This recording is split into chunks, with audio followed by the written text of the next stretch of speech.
Getirdin mi la paramın faizini? Tarık Bey, bakın paranızı size geri verirken de söyledim. Ortada faizlik bir durum yok. Faizi ben işlettim. Keyfimin kahyası mısın la? Bakın, sizin işlettiğiniz faiz beni alakadar etmez. Yani bu yaptığınız tefecilik size geçen gün de söyledim. Yapma ya. Bizim işimiz bu avukat efendi. Ne yani? Şimdi yanında para yok mu? Yok, yok para falan. Hey. Tamam. Süre doldu. Şimdi aramızdaki hesabı kapatma zamanı.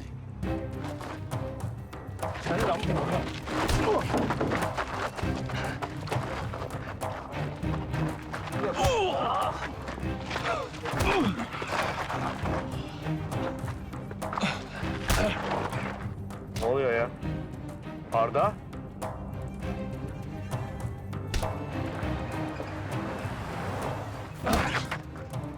Hop!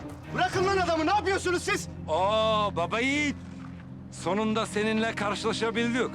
Hayırdır ya, siz eşkıya mısınız, haydut musunuz? Bu laflar senin gibi bir baba yiğide hiç yakışmay. Bir adamı 3 kişi dövmek size yakışıyor mu? Erkekliğe sığar mı? Buyur.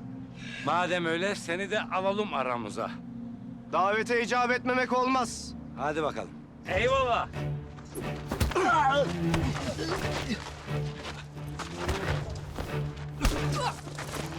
Yaklaşma, yaklaşma. Tamam, Yaklaşma lan. Vururum. tamam, Yaklaşma dedim lan. tamam, Sıkarım bak. tamam.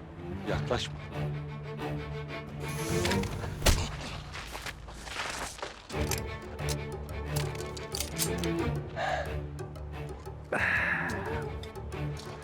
İyi misin?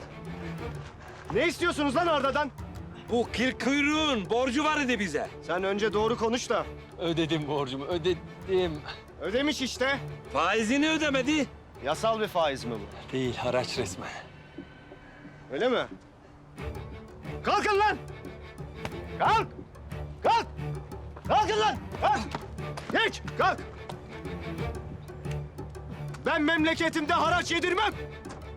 Sizi bir daha Isparta sınırları içinde görürsem bu kadar kolay kurtulamazsınız. Hadi ikile. Hadi!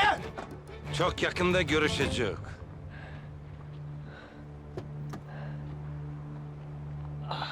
Bir teşekkür hiç fena olmaz da.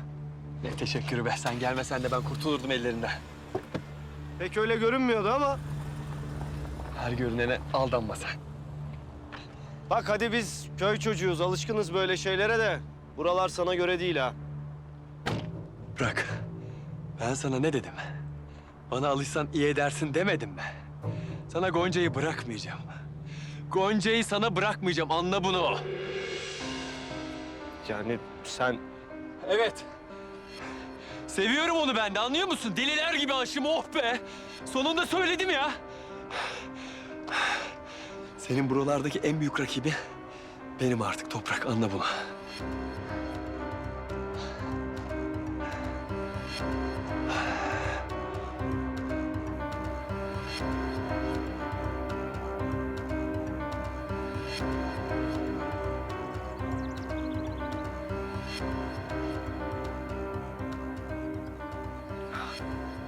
Burası mıymış paylaşılamayan ev?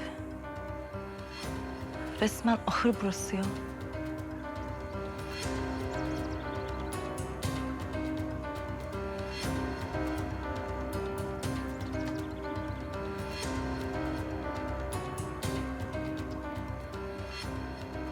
Ay hayvan bağlasan durmaz burada.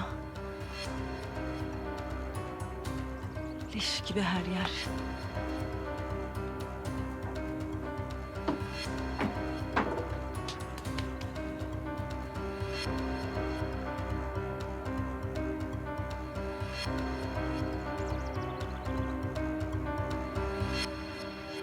Şimdi bir güzel temizlik yaparız. Akşam da yemeği yaptık mı mis.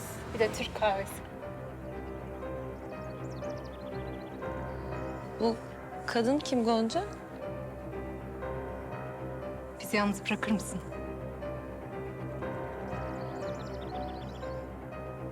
Senin ne işin var burada?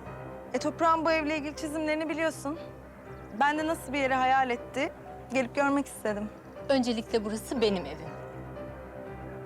Ayrıca toprağın çizimlerinin seni ilgilendirdiğini düşünmüyorum. Söylediklerim bittiyse gider misin? Gonca. Bana alışsan iyi edersin.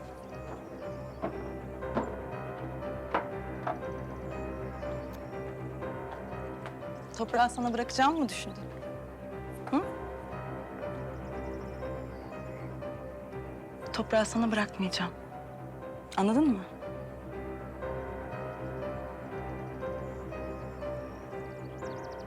Ben toprağı çok iyi tanıyorum. Onun heveslerinin ne kadar geçici olduğunu da biliyorum. Ve sen sadece bir hevessin Gonca. Bunu yakında anlayacaksın. Ve ben en yakın zamanda anlaman için elimden gelen her şeyi yapacağım. Seve seve. Çünkü ben toprağı çok seviyorum. Ben toprağa deliler gibi aşığım. Ve bundan sonra senin buralardaki en büyük rakibin benim Gonca Aydın.